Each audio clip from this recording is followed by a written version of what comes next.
Romano, and I am 13 years old.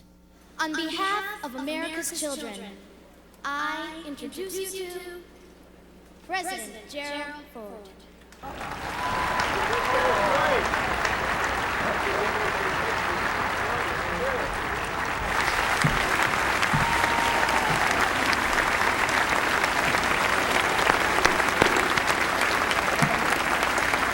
Thank you, Christy. As we meet at this historic hall to begin this crusade of giving, sharing, and caring for the American family across the land, especially the 15 million young girls and boys who need our help, we should be optimistic, not pessimistic.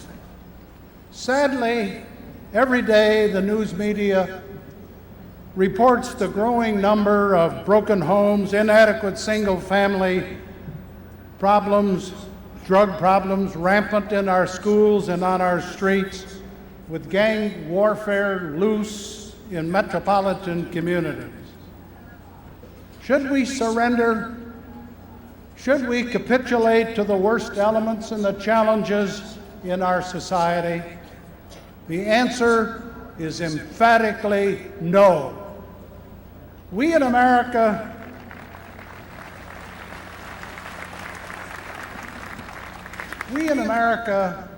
thank goodness, have the tools to win this war.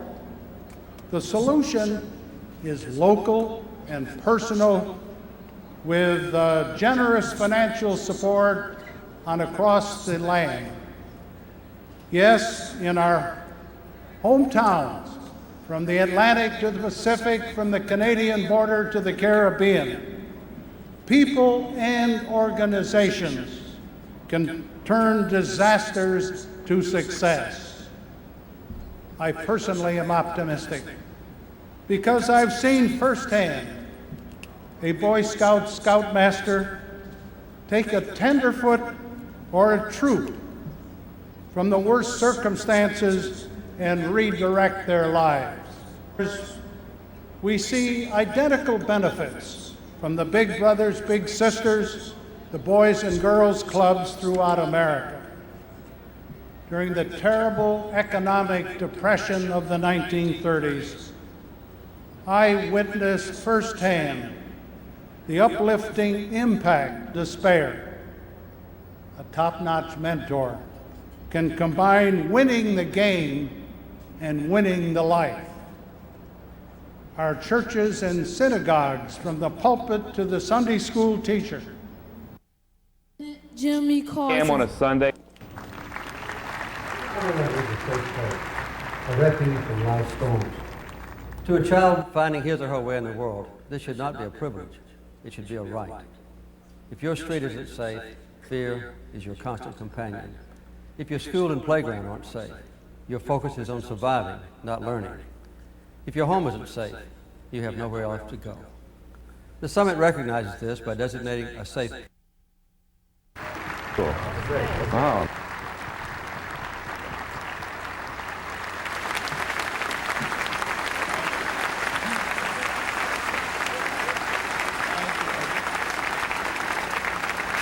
Thank you very much.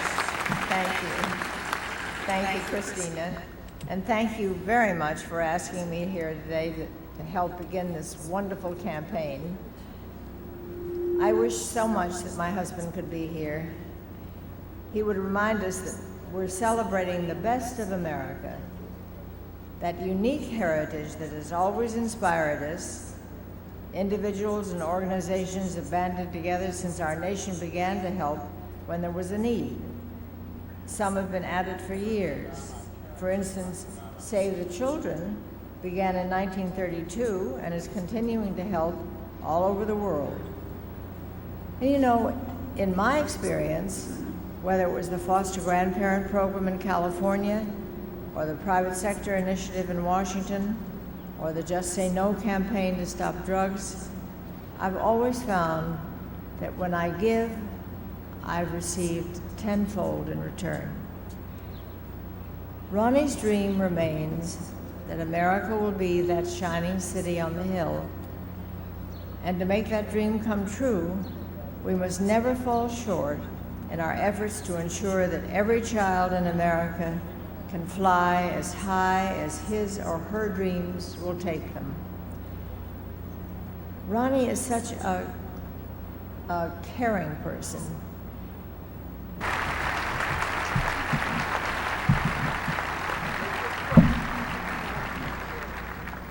Hello, my name is TV Mui, and on behalf of America's children, I would like to call upon President George Bush.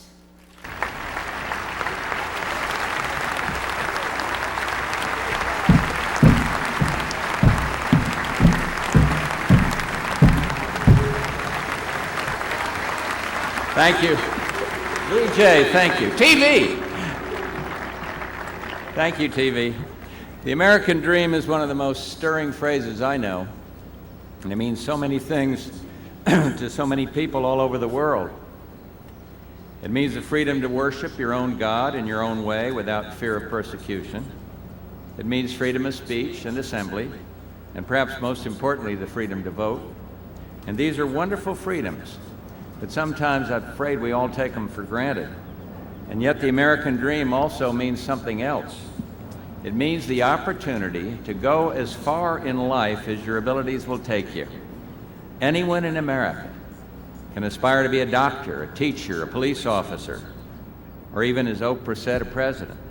But you can't get any of those important jobs if you don't have the opportunity to acquire the skills you need. You need to learn your job, whatever your dream, before you can do your job. And that's why I believe that the key to the American dream is education. And at the most basic level, it gets down to one R, reading. Barbara and I are deeply troubled to know that 2,300 teenagers drop out of school every day. And this is more than a terrible loss to America. It's an epidemic.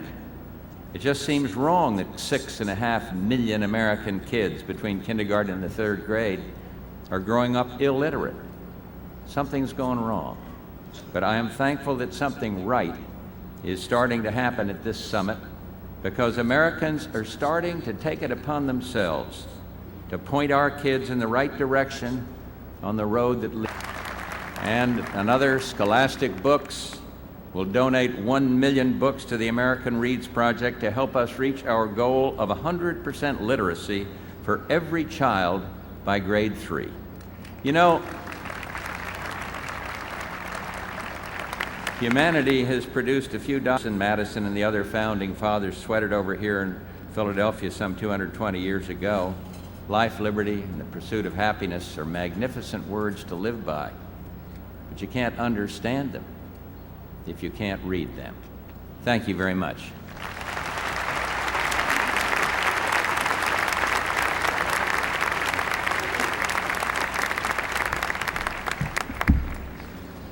Hello, my name is Matthew Rosenfeld, and I am 12 years old.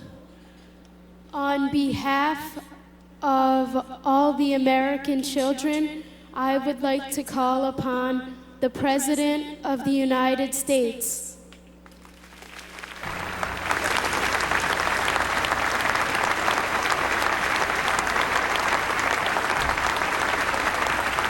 Thank you. Thank you. Thank you very much. Ladies and gentlemen, I want to begin by thanking Matthew and TV and Christina and Jamil and Christy for introducing the presidents and Mrs. Reagan. They reminded us of what this summit is all about. I thank President and Mrs. Bush, President and Mrs. Carter, President Ford, Mrs. Reagan, Vice President and Mrs. Gore for their devotion to this endeavor. I thank Harris Wofford and Bob Goodwin, the president of the Points of Lights Foundation, Henry Cisneros and Linda Robb, and all the others who have worked for this day. I say a special word of thanks to all the public officials who have come from all over our country, members of Congress, governors, lieutenant governors, and others. But particularly, I want to thank General Colin Powell. At our last meeting, when he was about to retire as chairman of the Joint Chiefs of Staff, I asked him if there was another mission which might bring him back into public life. He said he wanted to help children who didn't have what they needed to succeed in life and who needed the chance to serve America. Well, General, this may be your most important mission, and I want to thank you for re-enlisting. Thank you. Thank you.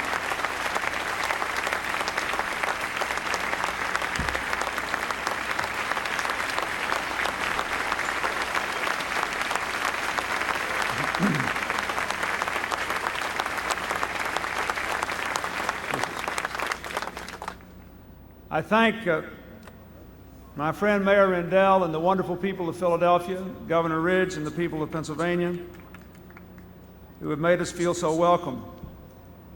We come here before the house where America was born, the place where we, the people, took the first step on our centuries-old journey to form a more perfect union. On the last day of the Constitutional Convention, Benjamin Franklin walked out of this hall and encountered a woman anxious to know what had gone on inside. She asked him, "Well, doctor, what have we got? A monarchy or a republic?" Mr. Franklin replied, "A republic, if you can keep it." For more than 200 years, we have struggled to keep this republic. It is an enduring and endless challenge, for endemic in human nature and human frailty are successive generations of problems. But we have always succeeded in making our union more perfect. Consider how imperfect it was when we had people in this country who weren't even treated as people, but slaves. Consider how imperfect it was when children could be forced to work long hours into the night in dangerous conditions. Consider how imperfect it was when women, now more than half the population of America, could not even vote. So when you get discouraged, remember, we have succeeded in over 200 years in forming a more perfect union.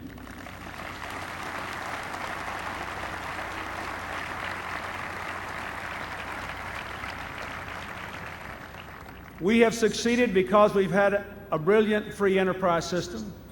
We have succeeded because we had a flexible, constitutional, evolving, effective government at every level. But we have succeeded mostly because in the gaps between what is done by government and what is done by the private economy, citizens have found ways to step forward and move our country forward and lift our people up. Citizen service is the story of our more perfect union. Now we live in one of the great moments of change in our history, more full of promise, as President Ford said, than any period of America's past. More of these children behind me, and more of these children out here on these streets of Philadelphia, will have more chances to live out the future of their dreams than any generation of American children in history if the citizens of this country step forward to fill the gaps in their lives and in our national life to form a more perfect union.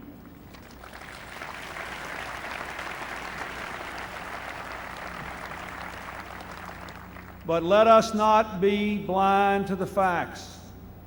Even with all the progress that together we have made, with 12 million new jobs and a record drop in welfare rolls and years of dropping crime rates, you and I know to say that we must not do our responsibility.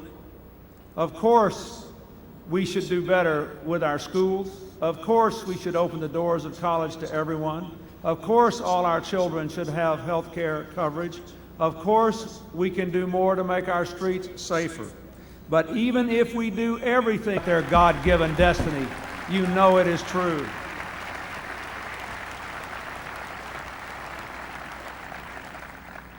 I am proud of the fact that because of the computer and micro solutions to problems, we don't need big government bureaucracies to do some of the things that if we know each other, if we serve each other, if we work with each other, one of the things that will happen is we will make sure that our diversity is a rich resource to make our union more perfect, not an instrument of our national undoing in the 21st century.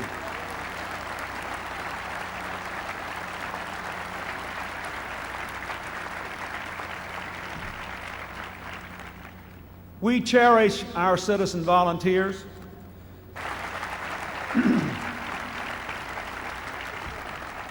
Let me also say, of course, that we need some of them to serve full-time. They do, you know, in the Peace Corps. And we have some former Peace Corps volunteers. Others were seated. The mess was there. The people had to put their lives back together, and the cameras were gone. I saw it again yesterday when we were working on the streets and on the stadium and on the schools. The will to serve has never been a solution. Ironically, one I came to right here in Philadelphia. For here in Philadelphia, a minister who's a friend of mine, Reverend Tony Campolo, is helping to organize a movement among churches to get churches to sponsor 10,000 full-time youth volunteers to take a year off from college or defer a year from college under the sponsorship of their churches. The churches will do what we do in AmeriCorps, helping to community by community.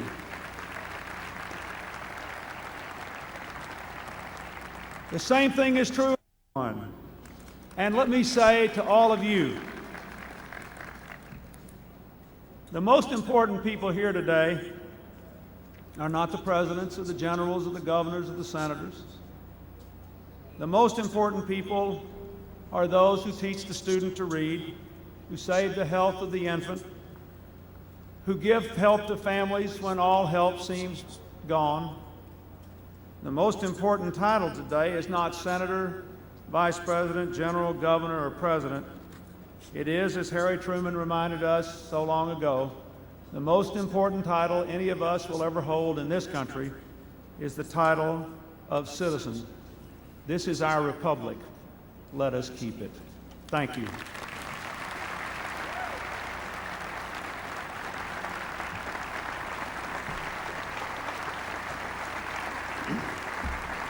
Now, I would like to call upon Mrs. Reagan and my fellow presidents to join me in signing the Summit Declaration, a call to citizen service to fulfill the promise of America. We do this in the hope that in the weeks and months to come, millions and millions and millions of you will join us in putting your names to the Declaration, devoting your lives to the mission, and beginning the era of big citizenship for the United States. Thank you, and God bless you all.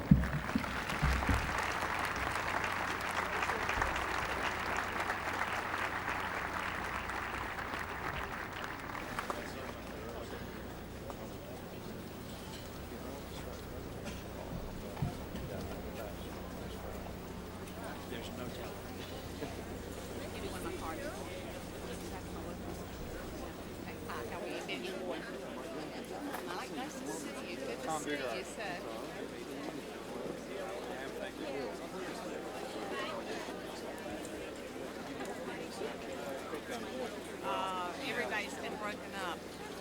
I really represent, I'm a national invitee, so I get my mind rolls. Triangle delegation has a room, Charlotte delegation. Thank you. Oh, okay. No, we do that tomorrow. There's a meeting tomorrow. You have an agenda? Yeah, I do. I have All 14 kids. Do you live in Wake County? I live in Wilson. What's just down the line? Yeah, I've got it. I live not too far from where the government is. Yeah, that's great. That's nice to meet you. I know a lot of the folks at this station. Excuse me, walked in, told me you were coming in. So, but I looked around and I thought it was